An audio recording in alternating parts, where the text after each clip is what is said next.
Anyway, so this week we're going to be talking about the video camera, how the video camera works. Okay, now, this is not a technology, it's not an engineering lecture, it's an operations lecture.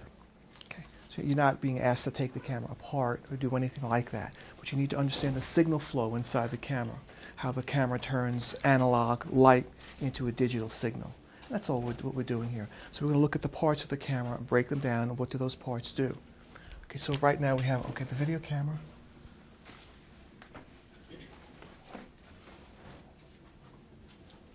Okay, the video camera, when you have the lens, I'm sorry, hold on, let's not do the lens, let's do the viewfinder first. You have the viewfinder. Okay, now the viewfinder is a thing you look into when you're standing behind the camera. It's what shows you the picture that the camera is covering, is shooting. What's important about the viewfinder are two things. You have your aspect ratio, and you have your safe title area.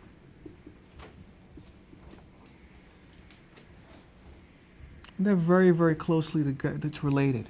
The aspect ratio would be either 4:3, which is standard definition, 4:3, which is SD, standard definition video, or more commonly today you would see 16:9, which is high definition. The difference is between a square and a rectangle. Ever notice when you're watching an old video that was shot on standard definition, it's playing back on your high definition screen, the sides of it are usually blacked out and the bottom is blocked out. You've seen that before? Excuse me. That's because they have to fit this box into this rectangle. It's a smaller aspect ratio. This is 4 parts wide by 3 parts high. This is 16 parts wide by 9 parts high. That's the difference. But once something is shot on the original standard definition 4:3 aspect ratio, you really can't do. I mean, they try and stretch the signal sometimes, but it looks very distorted. I think you've seen this when you watch TV. Some channels, they'll play back video that the faces are very fat or tall. They're stretched. Like A&E does this lots of times on some of their programs. And I don't know why, because your TV sets now can do those things. The reverse problem is if something is shot on 16:9 and it's supposed to be played back on the 4:3 screen, you have to cut off the sides and the top, which means you have to redirect the film frame, which is annoying. So a lot of movies that were shot from the 1950s on to the 1960s, 70s, and 80s, they're shot in 16:9 aspect ratio, but they're being played back in American television households on a 4:3 screen. So you end up losing the edges on the tops and the bottoms of the picture. They have a process called pan and scan, in which a camera automatically pans and scans the frame of a 16:9 frame to make it fit into a 4:3 frame, but it really takes away from the edges of the frame. So if you're watching a director that really takes advantage of a full frame, like an Alfred Hitchcock film or a Billy Wilder film or something like that from the 50s and 60s, or even 50s and 60s, you'll notice that you don't really see the whole frame, and it's leaving out important information for the home audience. But we don't have this problem anymore, because even today we have high definition portable cameras. Your phone shoot HD at 16:9, and so your screen, your output your reception is high definition. So we're really not having that problem anymore. But there are times, like I said, where you'll see TV programs that were shot on SD and they're being played back in HD, and they even look distorted, or they're just blacked out of the side and the sides and the top and the bottom, and that's why. The other thing is, framing. Like I said before, framing is really very important, because in a 16:9 wide frame, the director will use the corners of the frame to like clue the audience into certain details, but not really show them that well. Just sort of clue them in to get their attention. And if it gets played back in the 4:3, it gets cut off, so that's no fun anyway. Why this process exists? 4:3, the original format, was the original like Thomas Edison film print from the late 1800s. And then when motion picture films were being developed, Thomas Edison, you know, they used that 4:3 aspect ratio. And that was fine up until television comes on the scene in the 1950s in this country, where people have TV sets. They buy TV sets for their houses. And so you got to think about entertainment in the 1950s, or the 1940s for that matter. People go to the theater, the movie theater, for entertainment. They don't have a TV set in their house.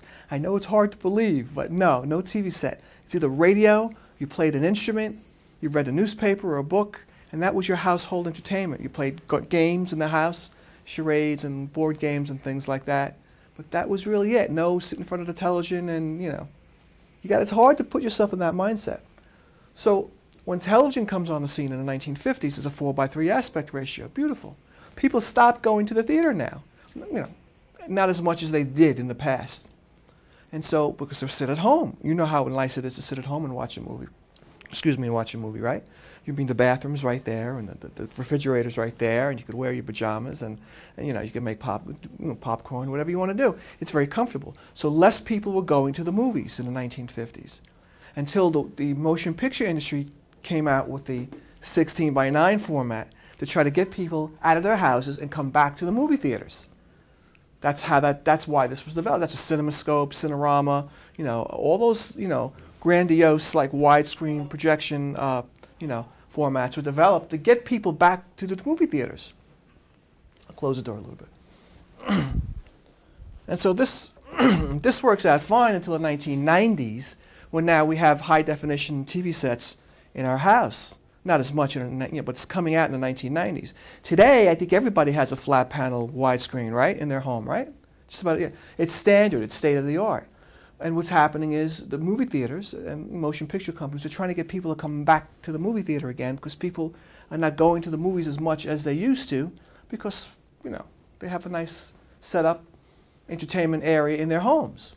And so what they do now is they introduce this idea of, you know, dinner and theater, where they get Barker lounger chairs and you know, all sorts of things you could do while, you know, what you would do at home in a movie theater, and still have this, you know, gigantic screen in front of you. They do surround or Cinerama, you know, where the screen is so wide that you know, you can't see the walls. You know, so, you know, I forgot what's that, IMAX? IMAX, yeah. I don't like IMAX. It makes me claustrophobic, but that's me personally. I like to see the edges of the frame, you know, because I'm a television baby. I grew up watching television. So when I can't see the walls, I get a little creeped out. I'm like, but a lot of people like that. They like being immersed, you know, immersed in it. And there's nothing wrong with that either. But so that's why they developed that format today, to get people to come back to the movies, because they don't have that in their homes. So you see how the market just shifts. The technology shifts back, then the market makes an adjustment, the technology makes an adjustment, and it goes back and forth in 10-year cycles or so, and it's 15-year cycles, and now it's happening even in closer shorter cycles, where people are watching things on their phones now. And that's going to change the way people watch, because you watch movies on your phone, which reminds me to lower my phone so I don't get a ring, right? Don't want to get a ring. But you know, I've seen people watch films on their phone. I think it's fine for being, you know, on the train or something, but you know, there's something about seeing like a shark or a monster or something on a screen that's 20 to 30 feet high and 60 feet wide than watching it on the phone. It's not as scary, but still the information is there, and it's more independent. It allows you to watch what you want to watch when you want to watch it.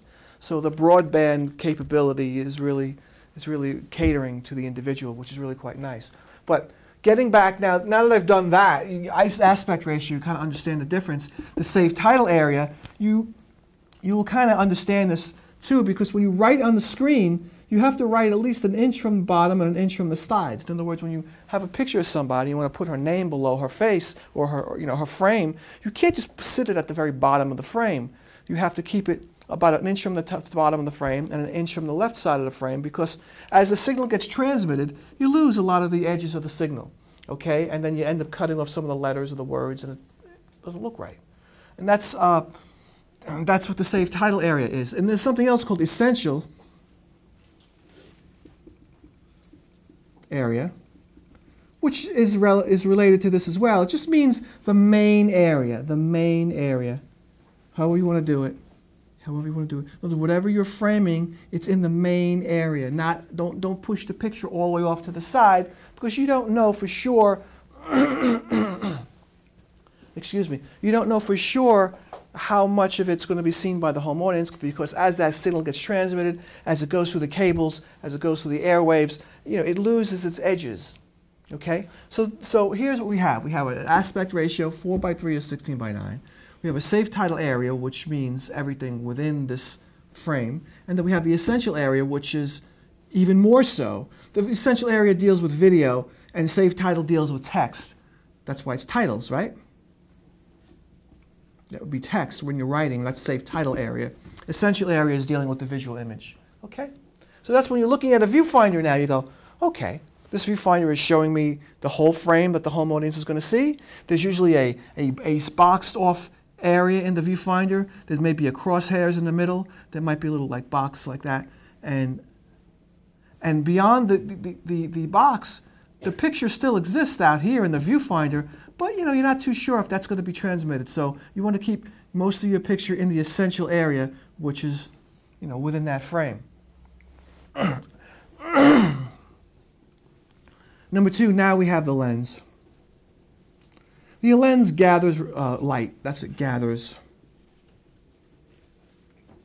reflected light. Okay? So you got the lens, and you're standing in front of the lens. Okay, and there's a light reflecting off the body. And in the lens, there are a series of lenses, series of pieces of glass. They're concave and convex lenses. And if you remember from high school science, concave and convex lenses bend light inward. Some of them bend light outward. And so when you move these pieces of glass closer together and further apart, smaller and larger. That's how the zoom control works. So when you're dealing with the lens, you're dealing with focus, you're dealing with zoom. I first started talking about zoom control. So when these pieces of glass get closer together, the image gets smaller. When they get wider apart, the image gets wider or larger. It's just like using a magnifying glass in front of your face. Okay? You put that magnifying glass down on a piece of paper, you look at the words, and you pull it away from the page, and what happens? The words or the letters get larger. And so what you're doing is you have two things going on, your eye and the glass. You're moving it back and forth. The distance is changing, which is what the lens is doing. It's moving pieces of glass closer and further apart, excuse me, closer and further apart to make the image larger or smaller. That's the focus. And on your pan bar on the camera, there's a little trigger there with your thumb, and you lean in, you lean to the right, and it's operating a motor, and that motor is sitting in here, and these pieces of glass are sitting in a chassis, which are getting closer and further apart because the chassis is guided by gears, and each piece of glass is sitting in a little housing which has a gear attached to it, which is sitting in a little track inside the lens, and as you move that lever, it operates the motor, and the glasses get closer and further apart, making the image get larger and smaller.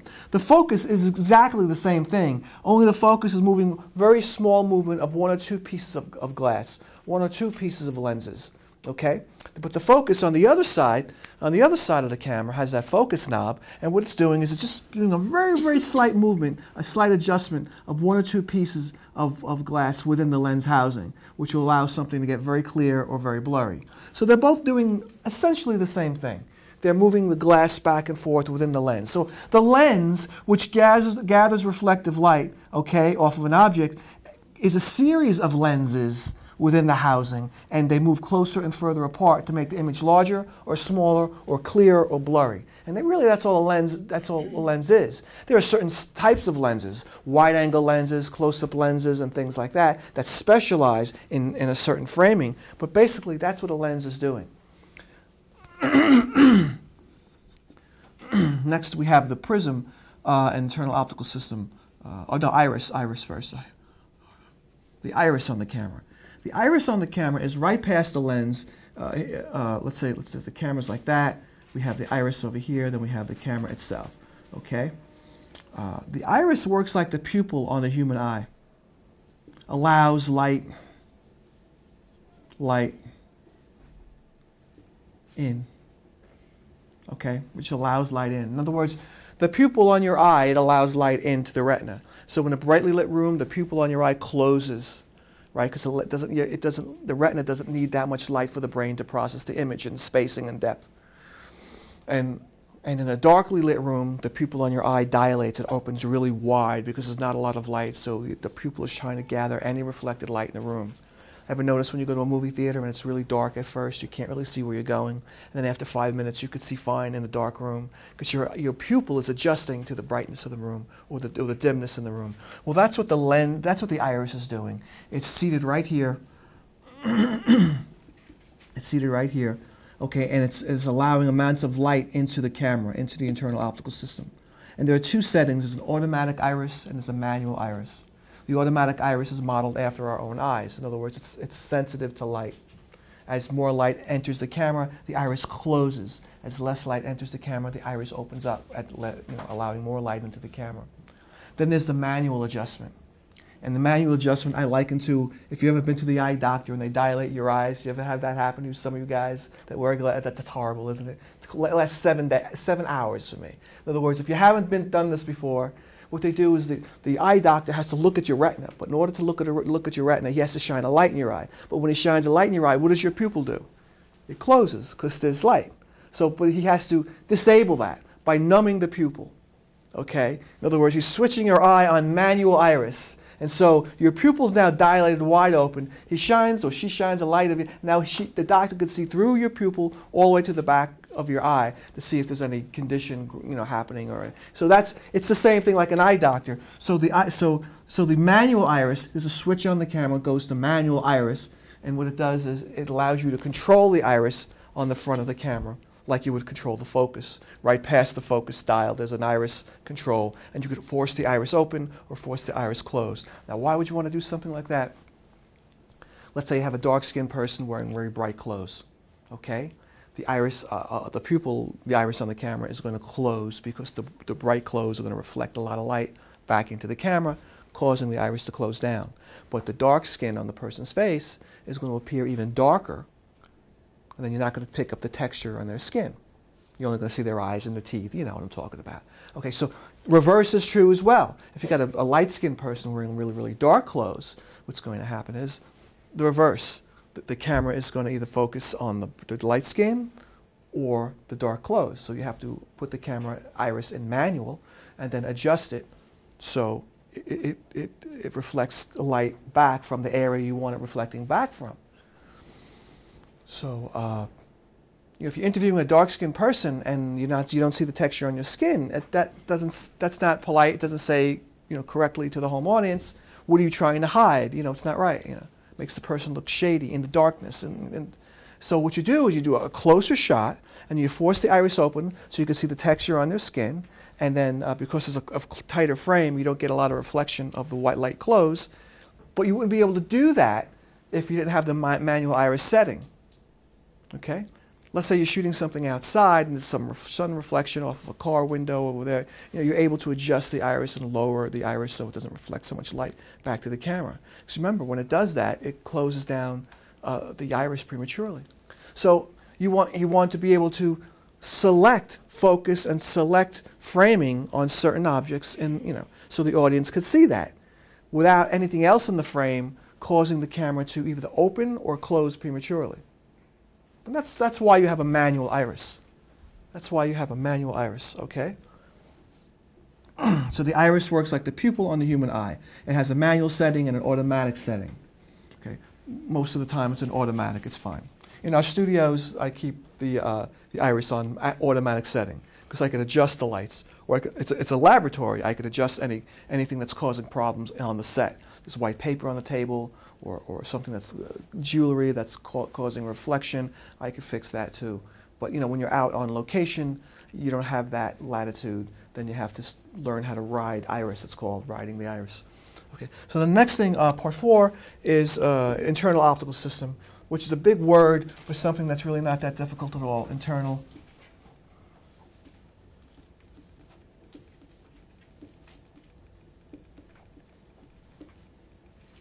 optical system. It's this part right here. When the light comes in through the lens, it goes to the iris, and then after that, it gets to this color processing area.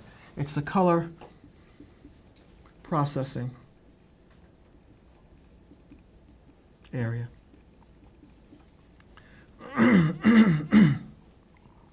You have your lens, you have your iris. And then what happens is the light comes in as one white light and it goes through a prism.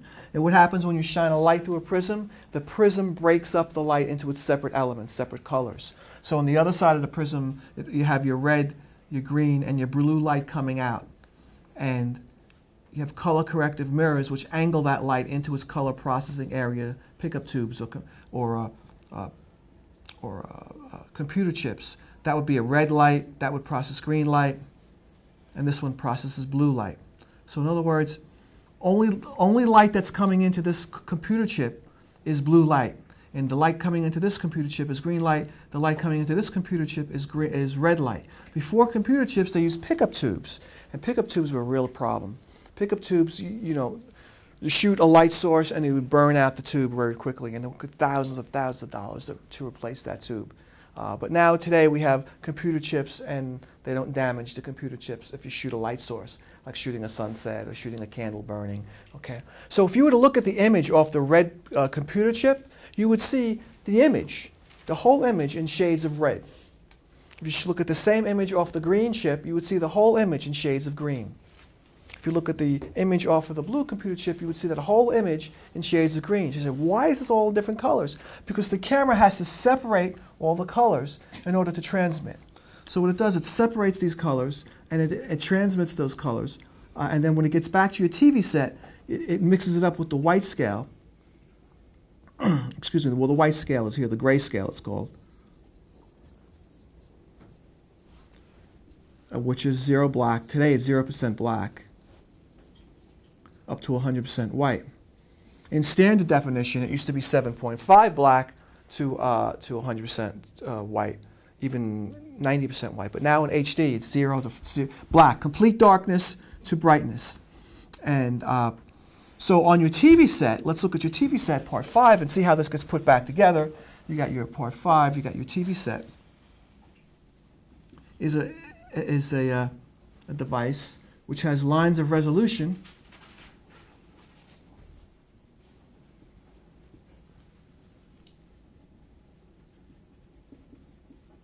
lines of resolution. The more lines of resolution, the more clearer and the brighter or the more detailed the image. And on each line of resolution there's a dot, or they're called pixels. The pixels are the smallest video element, the smallest bit of video. Up close it looks like an octagon, like a stop sign. Okay? And that pixel, a computer will tell that pixel now what color to be. It will tell that pixel what part of the pixel, how much of the pixel should be red, how much of the pixel should be a little bit of blue, a little bit of orange, because the computer now is controlling the color of each pixel. And each pixel, like I said, lives on a line of resolution. There are many, many pixels on many, many lines of resolution. And so your TV set's mixing red, green, and blue like a painter on a palette, paint, red, green, and blue with white, with grayscale, and creating any color possible. Are you familiar with pointillism art? You're familiar with pointillism art. Pointillism art, if you not look it up or so, artists used to paint pictures using points of color on a canvas. Not strokes, just points of color on a canvas. Dot, dot, dot, dot. And then when you get further away, those points of color create an image. It's fascinating. That's pointillism art, 1800s, 1700s. And newspapers, when you look at color newspapers, if you look really close to the image, the photography, they're dots. They're just made up of dots of color. If you get really close or use a magnifying glass, it's just dots of color. When you pull it away, it creates an image. Well, that was the influence to doing this setup to get moving pictures happening. So you have lines of resolution, pixels on each line of resolution that represent color, and when you look at them further away, they look like an image. It creates an image.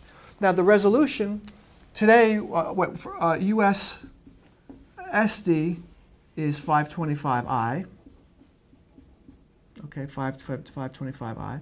US HD is 1080i or 720p. Let me explain that. United States Broadcast Standards. In other words, before high definition, and we still broadcast in a 525 line interlace framing. So there'll be 525 lines. And interlace, I means interlace. I-N-T-E-R-L-A-C-E. Interlace scanning. Which means on an interlace scanning, the line that starts to be reproduced starts over here in line 1. It goes, lays out the pixels all the way across, and then from there it jumps down to line 3. It goes down all the way across. It goes down to line 5. It goes all the way across.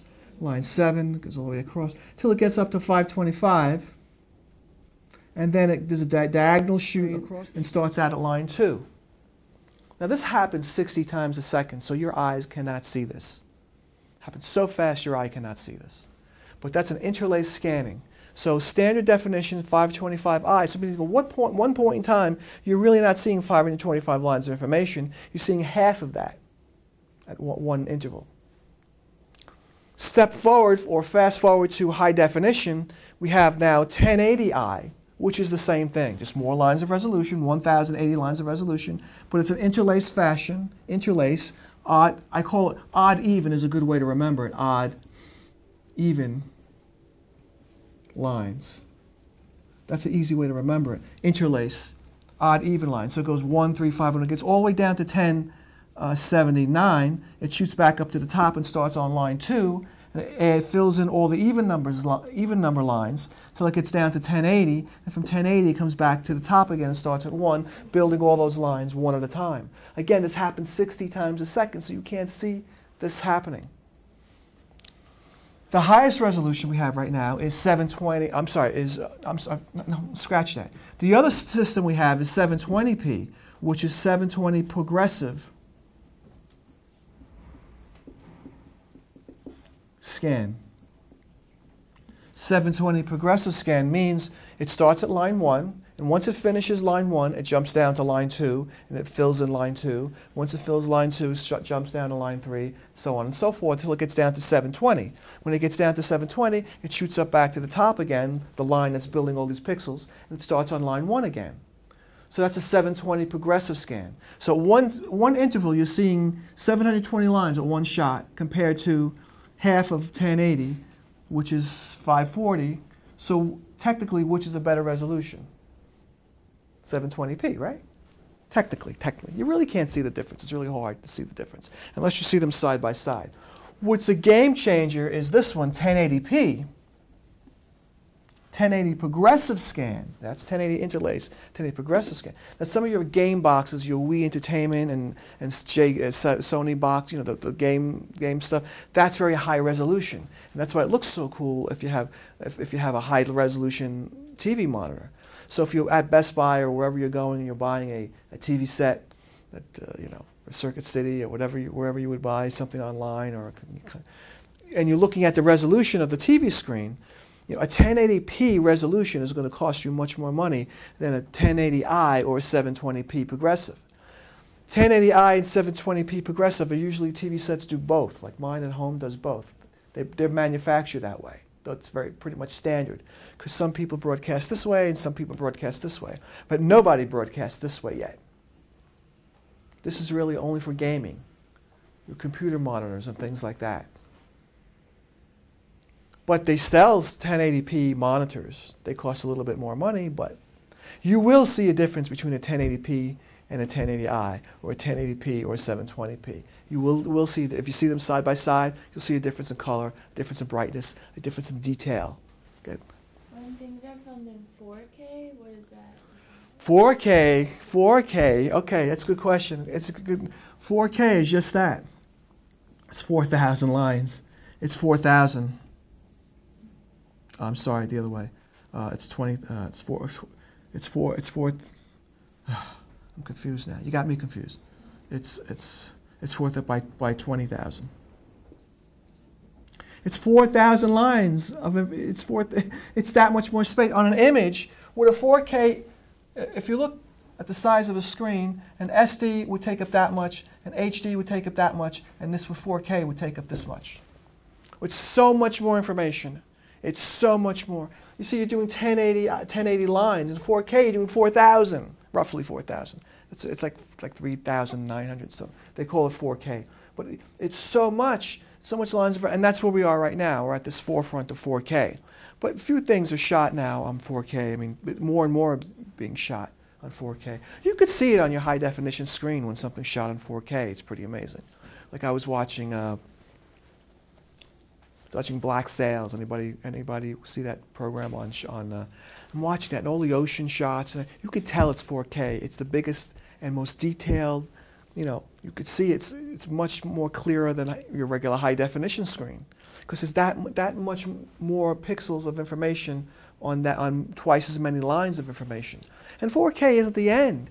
4K is, I mean, we're already experimenting with 6K and 8K, and science takes this to another level completely. Biology and also astronomy, it takes it to another level. To look out into space, we need super high resolution monitoring to see things that are millions and millions of miles away.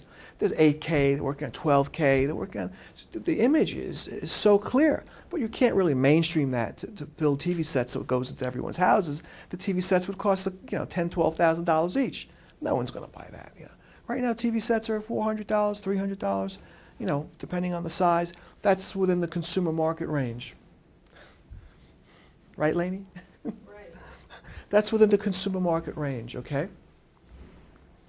So science, I mean, when doctors look inside your body with special scanning devices, it's a lot easier to look in your body than to cut your body open and look at it, right? So they're building devices that have a much higher scan resolution that they can look in your body, either through taking a pill or putting a scope down your throat or somewhere. So they could look in your body and look at the texture of the tissue, look at the color to detect disease or any sort of imperfection. The higher the resolution, the more clarity, the color, it's really very important. So television isn't pushing this forward. Let me shut the slide for you. Television isn't pushing this forward. What's pushing this forward really is science, biology, and also astronomy. Exploring deep space is really pushing this technology forward. More so, I think, personally, than TV. I mean, but 4K, big thing. And in the next couple of years, it's going to be developed. 5, 6 years from now, we'll have 4K TV sets. Because when the price comes down and they're easier to manufacture, we'll be doing that next. And where does it end? I think where it ends is with three-dimensional displays, where you have no TV set in your house, but a space set aside in the corner, and you have a projection of 3D lasers creating a three-dimensional play, if you will, in front of you. I think that's where it ends, like a hologram.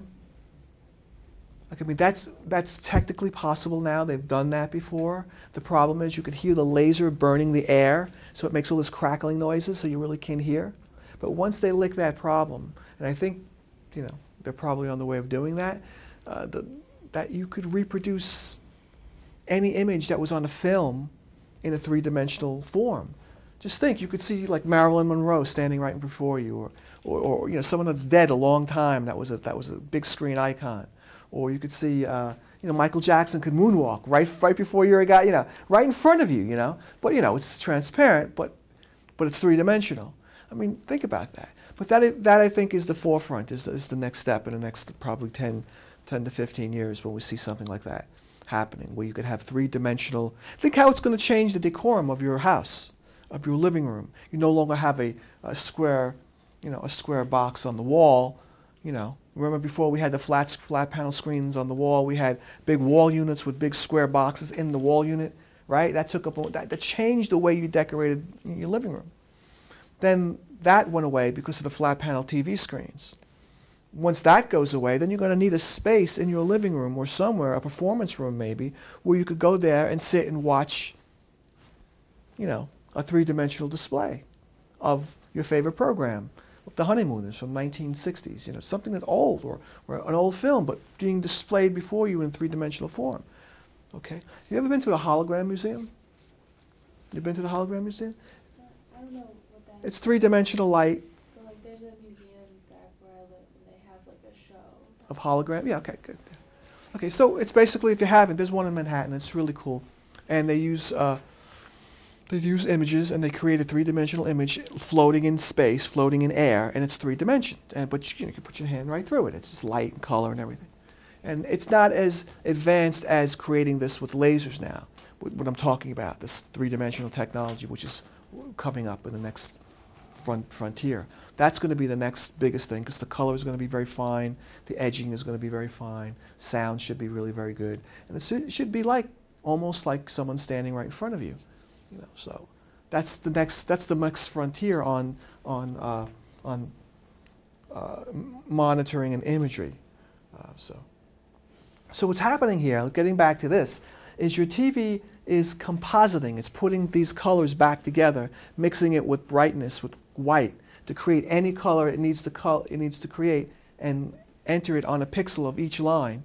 And each line has numerous pixels, and then there's numerous lines, and the more lines, the more resolution, the clearer the image, the brighter the image, the sharper the image, and the more realistic the image.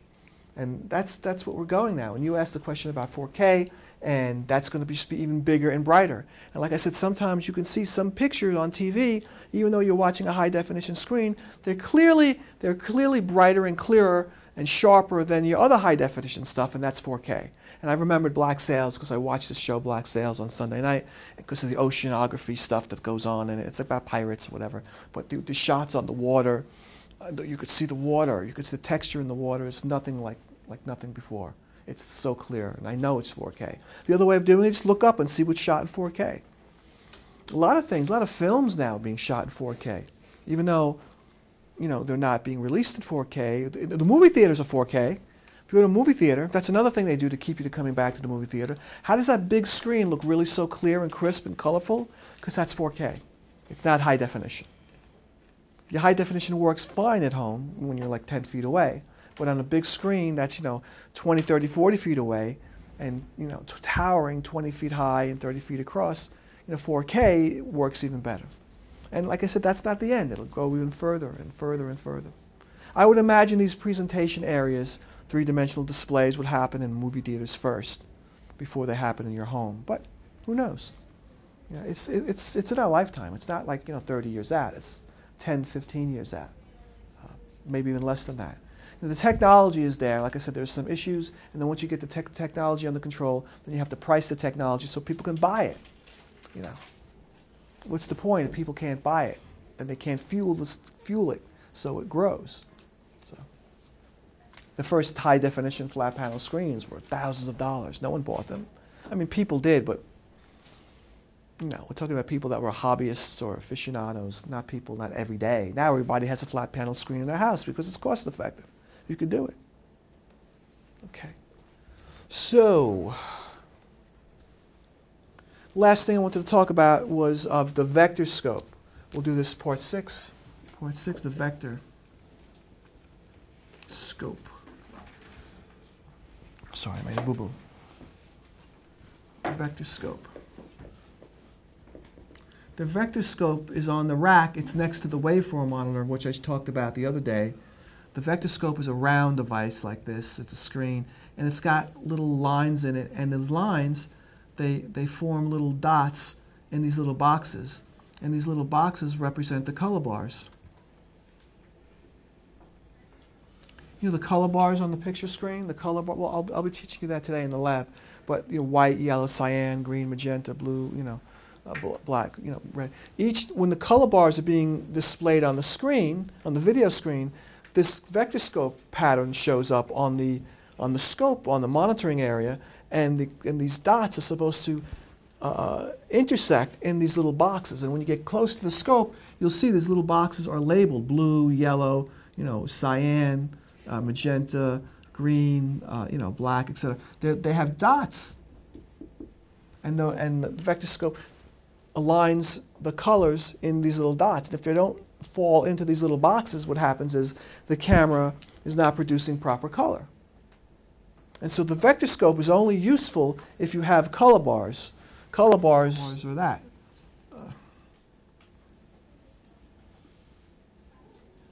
You've seen this pattern. I mean, it's color, but you know, when you're producing that pattern, then this is useful. The waveform monitor is for light.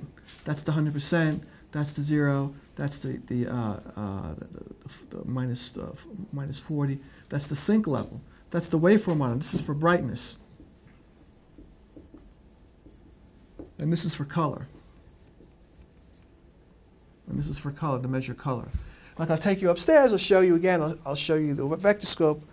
It's right next to the waveform monitor, and the only way for the vectorscope to work is you have to use this color pattern. Once you punch up this color pattern through the video switcher, then you'll get this pattern divide, you know, this outline on the vectorscope, and you could see if the colors are aligning in the boxes, in their proper boxes. And if they are, then the camera's reproducing color accurately. You see, you have more than one camera upstairs, and when you're looking at one person from various angles, they have to reproduce color exactly the same way. It doesn't matter when you're just shooting one person with one camera, you know. But when you're shooting one person or two people with more than one camera, then the orange on his shirt has to look the same tone from that direction, from this direction, and from that direction. Because if it doesn't, then it distracts the home audience. So why that looks red over here, but over here it looks orange, and over there it looks pink. You say, like, what's up with that? You start to think, why does that look that way? And it could be the lighting. That would be the first check. The second check could be any shadows being falling on the shirt. But basically, it could be the camera not producing color. So when you use more than one camera, you know, they have to match up perfectly. That's why the vectorscope is so very important. So, do you have any questions or comments about how the video camera works? Again, this is not, you're not asked to be technicians. You're not asked to take these things apart or anything like that. You just need to understand the flow of the signal, how it starts, what's the purpose of the viewfinder, what's the purpose of the lens and how it works, the iris, how that works, the internal optical system, how that works, how the TV set reassembles the image, okay, on your TV screen, how there's different types of scan lines and standard definition, high definition, and then super high, which was the 1080p. The difference between progressive and interlace scanning, and how your TV set composites that.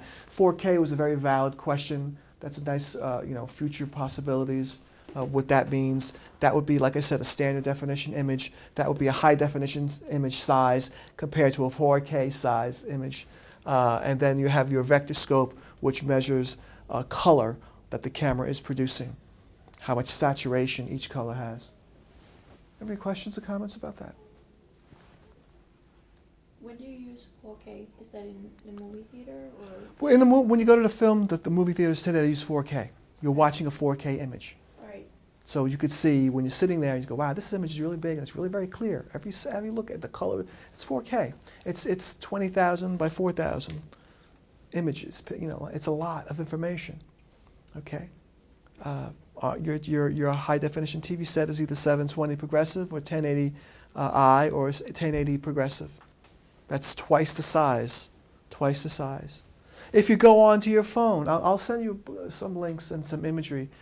If you look at that, just compare Google 4K HD versus 4K, and it'll show you, it'll come up, this will be one of the first things you see. It'll show you this grid. It'll show you this is a standard definition, and this is a high definition image, and this is a 4K image. It'll show you the size differential. So all you have to do is Google 4K or HD versus 4K, okay? And it'll show you. A lot of stuff is online. It's so very easy. I mean, you have the cybercollege.com website, and if you don't even look at that, if you just Google the stuff I'm telling you, there's so much relevant information. It's right there. It's the first or second hit. It's not like you have to dig through it. It's right there, you know. So that's nice to see.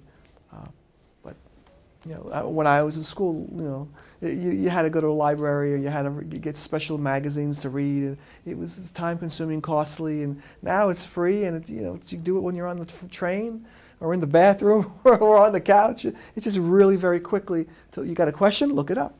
Just look it up. I mean, just it's there. This is your tool. You should use it as a learning tool, as a gaming tool, you know, as a diagnostics tool. Eventually, you know, it's a tool. Your phone is your tool. It's a computer. You should be using it. And I watch films with my phone in my hand lots of times. Not that I'm talking or texting, because I'm looking things up.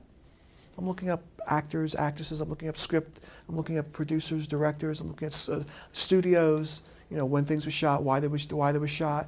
you know, I see something, I get an idea, I watch a film, and I'm looking it up, and where did the script idea come from? Was it a remake? Was it a remake of a remake? Was it a remake of a play before there was film? You know, it's just like, it's great, it's great. And you should be using your phones for that purpose, your smartphones for doing that, for looking those things up. Because you know, that's the best teacher, is your inquisitiveness looking into, you know, I have a question. You don't have to wait for a teacher anymore, just go look it up. The other thing is you can't believe the first thing you read is the truth. You have to cross-reference things, of course. But you'll see most of the hits that say the same thing are probably truthful. And you start to learn how some websites are, you know, standard, you know, true websites, where other websites are, what do they call it now, fake news, right? Other websites are fake news. But, I mean, you guys, I think, are a better judge now of that than the rest of us, because you're on the cutting edge of it. You use your phones a lot, and you're always seeing, you know. I'm looking at this new website called Futurism, and it's about future science.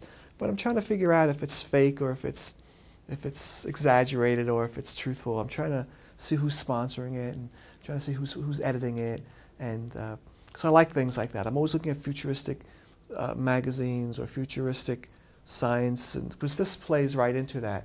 You know, this technology we use here, and knowing what's happening, or what the potential is for the next 10 years or 15 years. It helps me situate myself better today. And that's what you guys should be doing. You know, just wait for someone to tell you what it is. You have the means now to look things up. It doesn't even have to be in this subject. It could be in any subject you're interested in.